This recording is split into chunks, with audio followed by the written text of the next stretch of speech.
am no Mr. Rogers. Guys, welcome back to Making Everyday Magic. My name is Shanna. If you are new here, we are a homeschooling family of 4. We're in our 7th year of homeschooling.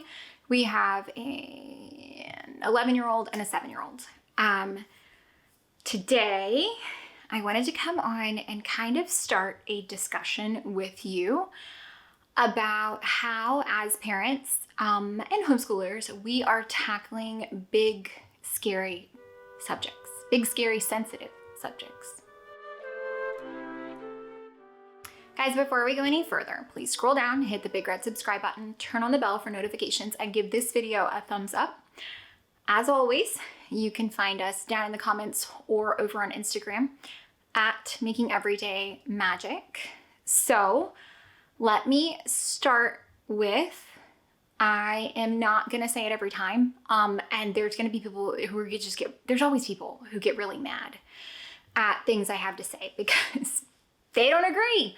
Or they don't like the way I said it, or they do agree, but I didn't go far enough. So it is just, from my standpoint, it is impossible to please people, and it's also not my goal. So please keep all of that in mind. Another disclaimer that I have is that I don't think that there is such a thing as age appropriate. Right now, there's 57 heads just exploded. I don't think there is such a thing as age appropriate because it must be age appropriate and child appropriate. Because even my own 2 children raised as similarly as could possibly be at 7, they weren't the same 7. So I think this idea of age appropriate is not correct. And I can understand how, you need to put a label on it. So a business needs to say good for 7 and up, or a school district needs to say, this is the target for 3rd grade. I get that. I don't have to do that. And in my homeschool and in my parenting, I'll have to do that. So I don't think there is such a thing as age appropriate. It must be age and child appropriate, specific to that child, because let's not kid, there's old souls at 5 and there's immature idiots at 35. So here we go. That. The entire intent of this video is that I want to launch a discussion about how we are handling big, scary, sensitive subjects, because there have been so many recently. And I know that there is a growing faction of homeschoolers who are choosing to homeschool for reasons of, how do I say this? I'm not necessarily trying to tiptoe around here. I'm just trying to, I don't know how to say it. For not purity isn't the right thing. Innocence, keep your children innocent of things in the world. That's not me. That is not me. That is not most of you. I am pretty sure of that. The group that we've built here, that does not lead me to believe that that is you or most of you, but there's a growing trend of people who now are choosing homeschooling because their values are being threatened, and the poor innocent babies. And I don't hold that as my motivation, because you guys know, you've been here a long time, again, pissing everybody off with this video. I believe that more education is always the answer. So for me and in our home, we discuss things that I know a lot of families, homeschoolers don't discuss. We discuss bodies, and there are a lot of things in our lives that have been there so long, it's not a thing that we actually have to discuss or teach, because it just is the norm for my children. My children don't have to be, we don't have to explain that there are people of other color. We live in a very diverse region, and I'm incredibly thankful for that. My children don't have to have it explained to them that, people of the same sex can choose to love each other. That is fine. That's not something that even blips on their radar, because that is their norm. And I'm going to go on a limb and say it should be everybody's norm, because we should be embracing the opportunity to allow people to live their own lives I'm gonna live mine, you live yours, and we shall be friends and kind. Because everyone should lead with kindness. I feel like I've never met a book I didn't want my kid to read. I just, and I've said this before and again, the pitchforks, they are being lit to come after me. But in the jokings of people who are banning books, at least they're reading the pornography and it's not on their phone. I mean, I have bigger fears of social media use among young people and bullying and general overall horrible performance in public schools. Those are bigger fears to me than the books on the shelves. Because again, if we're reading, we are reading. But like I said, I knew coming into this, people are going to get mad at me and that, it was just another day in my life. So here we go. I just don't shy away from big, scary, sensitive subjects. I do try to speak to my children in a manner that they will understand and that they can relate to. I don't give them gory, graphic details, but I also don't shy away from those things. By all means, if they have asked me a question, I give it to them as factually as I possibly can, because I believe education will save us. There is no such thing as too much education. Knowledge is power, and our children are the ones who are going to have to change this world, okay?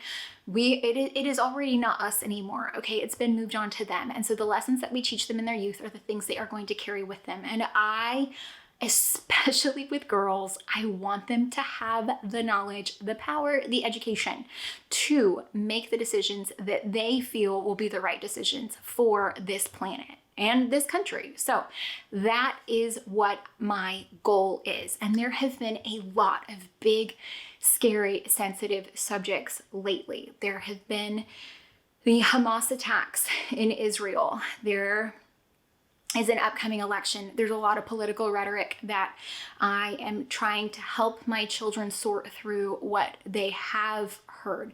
There's internet safety and helping them understand there are big, scary people in this world who want to do you harm.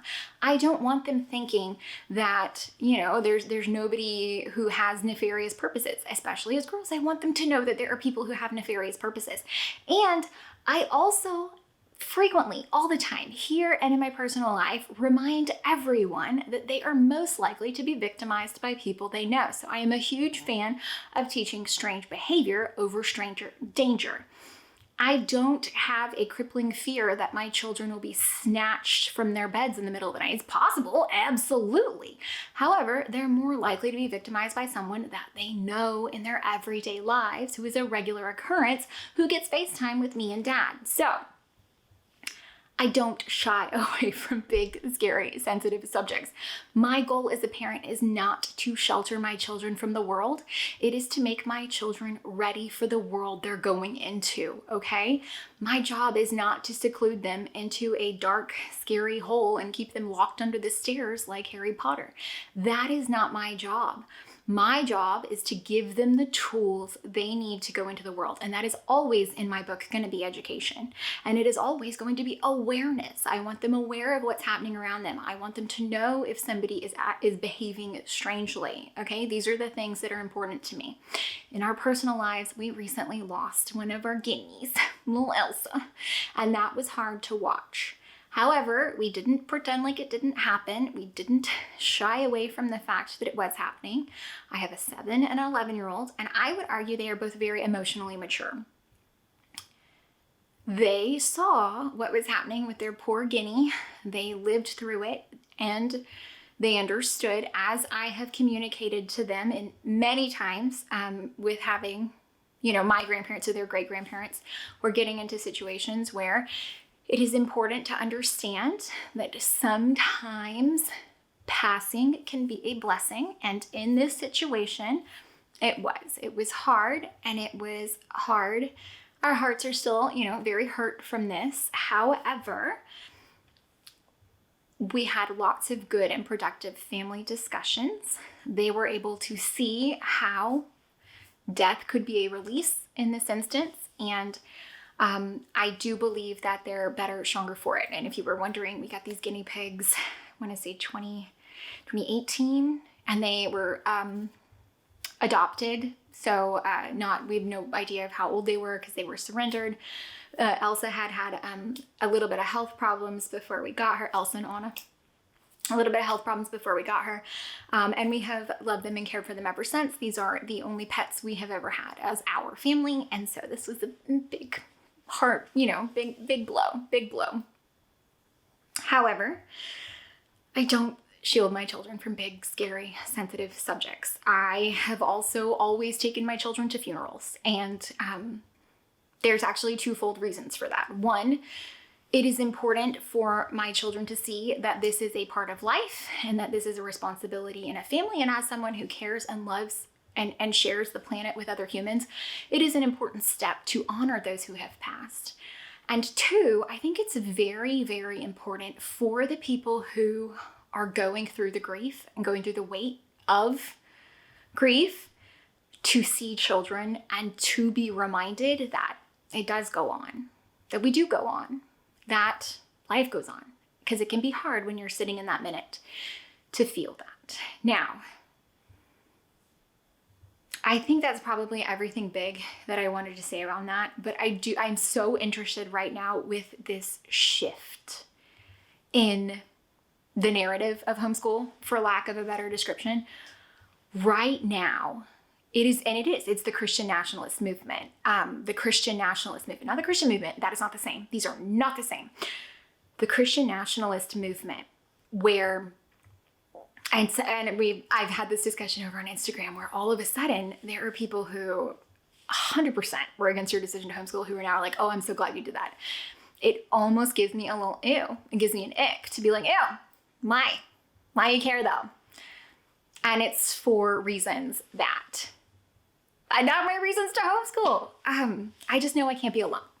And I want to come here and share and get the discussion going. How are we sharing big, scary, sensitive subjects with our kids? Because there are a lot more coming up in the new year. There are. I know that there are. I just saw increased risk of, big, scary things happening because of the big, scary things that happened in Israel. So how are we doing this? And are we doing this? Are you giving your children social media? Because if so, they're seeing like a whole other realm to the world that is just, are you teaching internet safety? How are we discussing these things? What are you doing to do this? What am I doing to do this? How can we get this discussion going? How can we teach critical thinking skills? How can we encourage children to fact check what they're seeing? Because it's a lot. And I think we need to get this dialogue going. It's going to be really important to keep this going, because it's on us. It's on us to help them save the world. I don't know how else to say that, honestly. Honestly, I believe it's on us to help them save the world. Because, well, our age level is the one taking us into this Christian nationalist movement. So we've already failed. And yeah, I absolutely, no part of me will ever tell you how to vote. You vote how you sleep at night. And you disagree with me all day long, by all means, vote that.